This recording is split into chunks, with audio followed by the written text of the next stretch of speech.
नमस्कार प्यारे साथियों, स्वागत है आप सभी का हमारे YouTube चैनल बिग लर्निंग पे। आशा करते हैं कि 2023 आप लोगों के लिए एक बहुत ही शानदार और बहुत ही अच्छा एक संदेश और आपके कैरियर के पॉइंट ऑफ व्यू से बहुत ही जबरदस्त समय लेकर के आएगा। ये जो सत्र है हमारा 2023 का, इसमें हम ये देखेंगे ना कि किस तरीके से ये सारी की सारी चीजों का मतलब क्या है, वैकेंसियों से मतलब है। क्योंकि अगर आपके पास इस सत्र में वैकेंसी ज्यादा है तो जाहिर सी बात है कि हमारे पास नौकरी पाने की चांसेस भी ज्यादा हैं। इसके लिए हमें क्या करना है कि सारी जो भी हमारी पढ़ाई है या फिर जो भी हमारे कॉन्सेप्ट हैं, जो भी हम यहाँ पे करेंगे, उसके लिए हमें पूरा का पूरा तैयार होना पड़ेगा। क्योंकि बहुत से ऐसे बच्चे हैं जो तैयार हो चुके हैं, बहुत से ऐसे बच्चे हैं जो तैयारी में लगे हुए हैं, और बहुत से ऐसे बच्चे हैं जिनके बहुत ही कम मार्जिन से उनके सिलेक्शंस रुकते हैं। आपको यह करना है कि जो भी आप पढ़ाई कर रहे हैं उसको एक कॉन्सेप्ट के माध्यम से पढ़ें। कॉन्सेप्ट के माध्यम से कैसे? कि आपने जो भी एक टॉपिक उठाया, देखिए कि उसमें नयापन क्या है, उसमें प्रीवियस ईयर के क्वेश्चंस क्या पूछे हैं, और इन सारी चीजों को किस तरीके से एक एक करके वहां पे दिया जा रहा है। यहां जो मैं आपको एक सब्जेक्ट लूंगा वो है आपका रीजनिंग। रीजनिंग जो है बहुत ही छोटा सा सिलेबस होता है, लेकिन इसकी जो उपयोगिता होती है वो बहुत ही अच्छे मार्जिन पे होती है, जिससे कि आप अपनी कट ऑफ क्रॉस कर लेते हैं, या फिर अगर कोई क्वालिफाइंग नेचर का एग्जाम है उसको आप क्वालिफाइंग आराम से कर सकते हैं अगर आपने थोड़ा थोड़ा उसे किया हुआ है। तो यहां पे दोस्तों एक बहुत ही छोटा सा टॉपिक है और बहुत ही टिपिकल टॉपिक है। छोटा इसलिए, अगर आपको समझ में आ गया तो आप इसको बड़े आसानी से कर सकते हैं, और नहीं समझ में आते हैं तो फिर यहां पे आपको दिक्कत होती है। तो आइए देखते हैं। एक टॉपिक है कोडिंग डिकोडिंग। हर साल और हर एग्जाम में, वो कोई भी हो, एक बड़े से लेकर के एक छोटे तक, सभी एग्जाम में यहां से आपको देखने को मिलेगा कि एक क्वेश्चन या दो क्वेश्चंस आपको हर साल हर जगह से मिलते हैं। अब देखिए, आप कोडिंग डिकोडिंग को स्टार्ट करने से पहले एक जो सबसे इंपॉर्टेंट चीज है वो क्या है कि आपको लेटर्स याद होने चाहिए। लेटर्स का मतलब क्या है? हमारे पास टोटल नंबर ऑफ लेटर्स कितने होते हैं? 26। ये सभी के सभी आपको याद होने चाहिए। ए की प्लेस वैल्यू कहां पे है, बी की कहां पे है, सी की कहां पे है। ठीक है, तो यहीं से हम लोग अपने इस चैप्टर को स्टार्ट करेंगे और देखते हैं कि किस तरीके से हम इसको करते हैं। ठीक है, आइए सबसे पहले अगर हम इसकी बात करें पॉइंट 1 की, तो जो हमारे पास लेटर होते हैं वो टोटल कितने होते हैं? 26। तो देखिए, इनको जो प्रेजेंट करने का तरीका होता है, यानी कि जो पढ़ने का तरीका होता है, लेफ्ट से राइट की तरफ इसे देखते हैं। अब लेफ्ट से राइट अगर देखा जाए तो ए, बी और सी, दूसरा क्या, लास्ट में एक्स, वाई और जेड। ये टोटल नंबर ऑफ लेटर्स कितने हुए हमारे? 26। अब इनकी नंबरिंग अगर हम देखें तो क्या है? 1 2 3, 24, 25 और 26। ये क्या है हमारे पास? 26 लेटर। एग्जाम में कोडिंग डिकोडिंग पर आधारित जो प्रश्न आते हैं उसमें विपरीत यानी कि अपोजिट लेटर्स के माध्यम पे भी क्वेश्चंस आते हैं। देखिएगा जरा पॉइंट 2, मैंने क्या बोला आपसे कि विपरीत यानी कि अपोजिट। अब देखिए, अपोजिट निकालने के लिए यानी कि विपरीत, अब इसको निकालने के लिए अगर हम यहां पे देखें तो हमारे पास है क्या? तो हमारे पास जो लेटर्स होते हैं क्या होते हैं? वो रिवर्स ऑर्डर में ले लिए जाते हैं। जैसे जो Z 26 नंबर पे था वो कहां पे आ जाएगा? पहले पे। तो देखते हैं इसको कि अगर लेफ्ट से राइट को देखा जाए और अपोजिट की बात करें तो Z आ जाएगा, उसके बाद Y, और उसके बाद क्या आ जाता है? X, और फिर उसके बाद C, B और A। देखिए, ये 1, ये 2, ये 3, ये कितने नंबर पे आ जाएगा? 24, 25 और 26। टोटल नंबर ऑफ लेटर कितने हो गए यहां पे भी? तो 26 तो है। अब ये जो 26 का माध्यम है, इसको अगर आप गौर से देखें तो क्या होता है? जीवन भी कुछ इसी प्रकार का होता है कि जो पहले नंबर पे था वो देखिए एक समय में थोड़ी सी हेरा फेरी की वजह से कहां पे पहुंच गया? 26 पे, और जो 26 पे था वो कहां पे आ गया? 1 नंबर पे। इसीलिए कहा जाता है कि जो विद्यार्थी जीवन होता है ये उतार चढ़ाव का जीवन होता है, कभी आप बहुत आगे हैं, आपका एक रिजल्ट खराब हुआ, आप पीछे, और अगर आपका रिजल्ट अच्छा आ गया तो आप फिर अपनी बुलंदियों पे पहुंच जाते हैं। ठीक है, अब देखिए यहां से निकालने के लिए जब प्रश्नों को देखा जाता है तो हम करते क्या है कि विपरीत कैसे निकाला जाता है वो समझेंगे। तो आइए जरा देखिए, विपरीत, विपरीत का मतलब क्या है? अपोजिट। अब इनको निकालने के ना दो तरीके होते हैं, दो माध्यम है हमारे पास। पहला माध्यम क्या है? पहला एक छोटा सा फॉर्मूला होता है 27 minus actual letter of alphabets. अब समझिएगा इसको कि एक्चुअल लेटर ऑफ अल्फाबेट होते क्या हैं। जैसे मान लीजिए अपोजिट निकालने के लिए मैं आपसे पूछूं कि एम का अपोजिट क्या है, तो या तो आप रट लीजिए छोटे छोटे माध्यम जो होते हैं कि ए का ये होता है, बी का ये, और नहीं तो एक छोटा सा फॉर्मूला। देखते हैं जरा कि यहां पे कैसे और क्या चल रहा है। देखिए, अगर मैं आपसे पूछूं कि एम का विपरीत बताइए, तो एम का विपरीत बताने का सबसे अच्छा तरीका क्या है? मैंने एक फॉर्मूला पीछे लिखा था, क्या लिखा कि 27 में से जो लेटर आपको पूछा जाए उसी को माइनस कर दीजिए। लेकिन आपको पता होना चाहिए कि एम का नंबर कितना है, 13। लेकिन अगर आपको नहीं मालूम है तो फिर आपको मालूम करना पड़ेगा, यानी कि याद रहना पड़ेगा आपको। अगर 27 में से हम 13 को माइनस करते हैं तो कितना आता है यहाँ पे? 14, जैसा कि फॉर्मूला में भी बताया गया है। तो यहां पे जो 14 है वो किसका होता है? एन का 14, यानी कि 14। अब देखिए मैं आपसे पूछूं कि बताइए जरा जे का विपरीत बता दीजिए, तो अभी हम सिर्फ और सिर्फ कोडिंग डिकोडिंग में विपरीत निकालना सीख रहे हैं। अब जे का नंबर कितना होता है दोस्त? 13। यानी कि अगर मुझे विपरीत निकालना है तो मैं क्या करूंगा कि 27 में से अगर 10 को माइनस कर दूं तो यहां पे कितना? 17, और 17 कितना हो जाएगा? क्यू। यानी कि जो क्यू की संख्या हो गई वो 17, और जे का विपरीत क्या हो गया? क्यू, और यहां से क्यू का विपरीत क्या हो जाएगा? जे। बात क्लियर है? अब देखिएगा, अब यहां से थर्ड एक और देखते हैं, उसके बाद फिर देखते हैं कि हम इसको डायरेक्टली कैसे निकालेंगे। अगर मानिए कि मैं आपसे पूछूं कि के का बताइए, तो के का नंबर कितना होता है? 11। के का नंबर कितना होता है? 11। तो 27 में से अगर हम 11 को माइनस करते हैं तो कितना हो जाएगा? यहां पे 6 और ये 1, कितना हो गया टोटल? 16। और 16 किसका होता है? पी का 16। बात क्लियर है? ठीक है, तो इस माध्यम से हम एक फॉर्मूले से निकालते हैं। फॉर्मूला क्या था हमारा? वापस थोड़ा सा पीछे आते हैं और देखते हैं कि 27 minus actual letter of alphabet. ठीक है, अब देखिए यहां से क्या है? 0.4। यानी कि अगर मुझे डायरेक्ट निकालना हो कि ये तो माइनस अगर एग्जाम में करते हैं हम, तो हम देख रहे हैं कि यहां पे टाइम भी तो लग रहा है हमारा। तो टाइम को कम करने के लिए हम यहां से क्या करते हैं? अब देखिए, अगर मैं 13 प्लस 14 को ऐड करूं तो टोटल कितना बन रहा है हमारा? 27। भाई यहां 27 में से माइनस कर रहे थे, और यहां पे क्या कर रहे हैं कि दो विपरीत के अगर सम करते हैं तो हमारा टोटल कितना बन जा रहा है? 27। फिर देखते हैं जरा कि 10 प्लस 17 को अगर हम ऐड करते हैं तो टोटल कितना बन रहा है हमारा? 27। कितना बन गया? 27। 11 प्लस 16 को अगर हम ऐड करते हैं तो कितना बन गया यहां पे? 27। कहने का मतलब क्या है?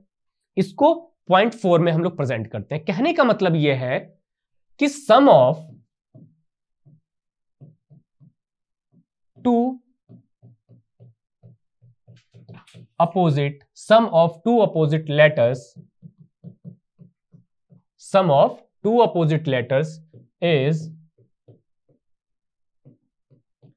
equal to 27 is called opposite to each other।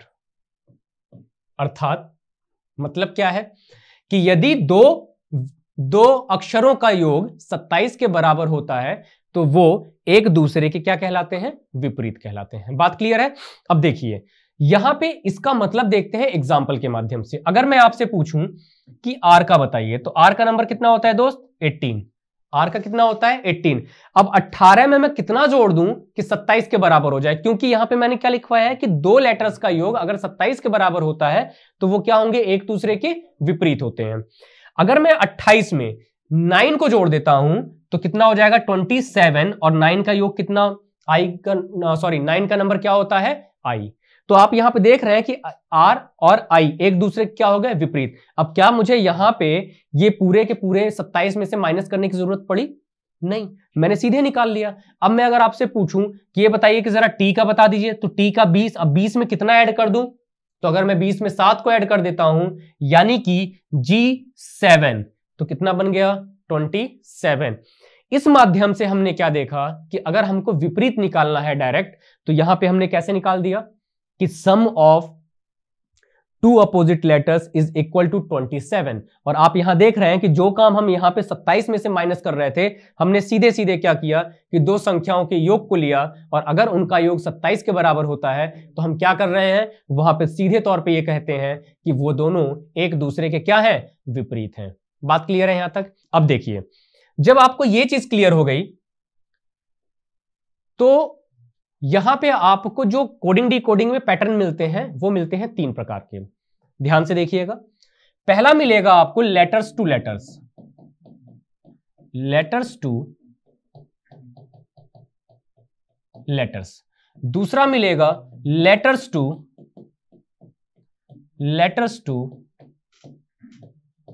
Numbers. और तीसरा पैटर्न आपको मिलता है कॉमन के पैटर्न पे। कॉमन क्या है कि आपको एक पूरी की पूरी सीरीज दी होगी, आपको एक पैटर्न दिया होगा, और उसके बाद आपसे बोला जाता है कि बता दीजिए कि इसमें से इसका क्या है। ठीक है, तो यहां से होते हैं pattern based question, pattern based question. तो ये 3 प्रकार के फॉर्मेट आपको यहां पे देखते हैं। ठीक है, अब देखिए यहां से जो लेटर्स टू नंबर की बात अगर हम करें ना, यानी कि कौन से पॉइंट 2 की, तो यहां से सबसे ज्यादा क्वेश्चंस बनते हैं। कैसे कि आपको क्या करता है, लेटर्स के बिहाफ पे लेटर्स टू नंबर देगा। अभी देखेंगे भी हम लोग कि किस तरीके से एक एक चीजों को बढ़ते आ रहे हैं। तो आइए यहां से सबसे पहले मैं आपको टाइप 2 देखिएगा, टाइप 2। और टाइप 2 में मैंने क्या लिया था आपके ही सामने, लेटर्स टू लेटर्स। ठीक है, देखिएगा कॉन्सेप्ट 1,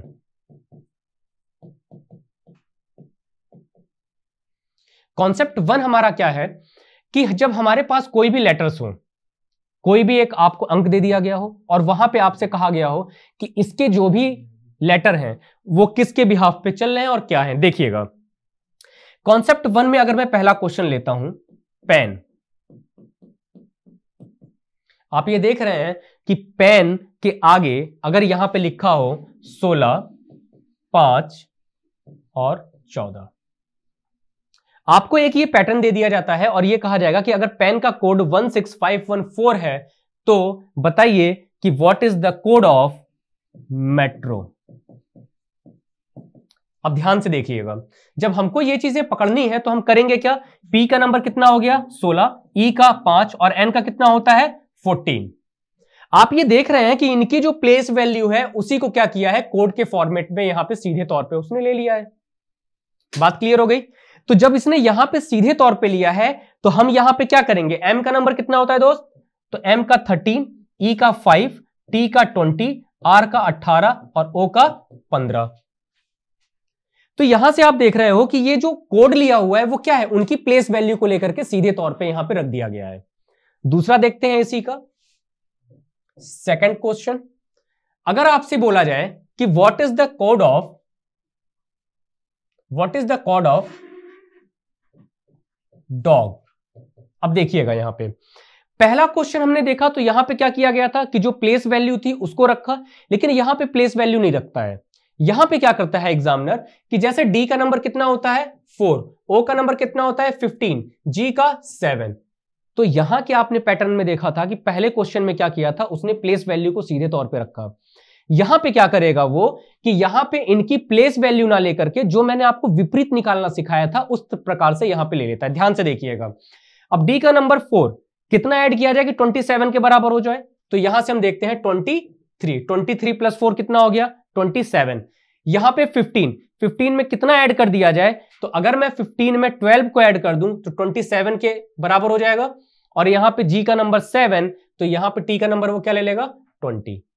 बात समझ में आई? अगर आपको यहां पे अब देखें तो क्या कर रहा है कि ये प्लेस वैल्यू होती है, लेकिन यहां पे क्या रखा है, उसके विपरीत लेटर के नंबर को रखा हुआ है। मतलब क्या किया, डी का नंबर अगर 4 तो वहां पे 23, ओ का 15, 12। मतलब क्या है, अब आपसे पूछेगा कि what is the code of Delhi, तो बस आप ऑप्शन पे जाएंगे और देखेंगे कि कहां पे क्या क्या चीजों को किस किस प्रकार से उसने निकाला हुआ है। तो आपने क्या करना है, बस सीधे तौर पे ये देख लेंगे कि कौन सा पैटर्न कहां पे है और किस तरीके से वहां पे चीजों को पूछा जा रहा है। अब देखिए डी का नंबर कितना होता है,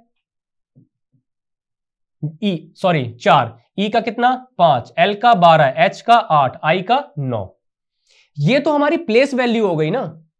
अगर ये हमारी प्लेस वैल्यू है तो हमें निकालना क्या है, हमें निकालना है उसका विपरीत, क्योंकि वहां पे ऊपर क्या किया होता दोस्त, कि ऊपर किया हुआ था कि जो विपरीत लेटर के नंबर है वो ले लिया है। इसीलिए हम हर जगह एक एक छोटे छोटे नोट डाल करके पढ़ते चलेंगे। अब यहां पे डी का 4 यानी कि 23, ई का 5, तो अब देखिए 22 में अगर 5 को जोड़ दिया जाए तो 27, यहां पे कितना हो जाएगा 22। एल का नंबर 12 और 12 में कितना जोड़ दिया जाए 15, 15 और 12 कितना हो जाता है 27। एच का नंबर 8। अब बताइए 19 में अगर 8 को जोड़ दिया जाए तो कितना हो जाएगा 27, और यहां पे 9 में अगर 18 जोड़ दिया जाए, 9 में कितना जोड़ दिया जाए दोस्त 18 जोड़ दिया जाए तो टोटल कितना हो जाएगा 27 के बराबर। अब देखिए क्या ये आसान है डायरेक्ट निकालना, या फिर हम 27 माइनस कर रहे थे तो आसान था। यहां से हमें विद इन सेकेंड, अभी मान लीजिए मैं आपको समझा रहा हूं बता रहा हूं, नहीं तो करना क्या था, हम सीधे सीधे फर्स्ट और लास्ट को पकड़ते जब आपको पीपीटी पे क्वेश्चंस कराए जाएंगे। अभी तो बस आपको कॉन्सेप्ट करा रहे हैं, जब आपको पीपीटी पे कराएंगे तो वहां बताएंगे कि मिनिमम टाइम में किस तरीके से मैक्सिमम नंबर ऑफ क्वेश्चंस आप कोडिंग डिकोडिंग के निकाल सकते हैं। करना क्या होगा कि आप सबसे पहले फर्स्ट और लास्ट, क्योंकि आपको पता है, तो आप क्या करें कि फर्स्ट और लास्ट के ऑप्शन को पकड़िए, उसके बाद सीधे बीच वाली वैल्यू को आइए। 3 वैल्यू अगर आते हैं तो मैक्सिमम आपके 3 ऑप्शंस कटे जाते हैं, और जैसे ही 3 ऑप्शंस कटते हैं चौथे को बिना चेक करे मार दो। ठीक है, अगर नन ऑफ दीज नहीं है तो, अगर नन ऑफ दीज भी दिया हुआ है तो मजबूरी है आपकी कि आपको चौथा ऑप्शन भी चेक करना पड़ेगा। तो यहां पे क्या लिखेंगे कि ये कोड हमने कैसे निकाला है, opposite place value number, opposite place value number. बात क्लियर हो गई कि यहां पे पहला क्या था कि प्लेस वैल्यू, यहां पे लिख लेंगे कि ये क्या किया हुआ था प्लेस वैल्यू नंबर। यहां पे क्या किया है अपोजिट प्लेस वैल्यू लिया है, यानी कि इन दोनों में किस तरीके से डिफरेंसेस कर रहा है ये आपको कंफर्म हो गया।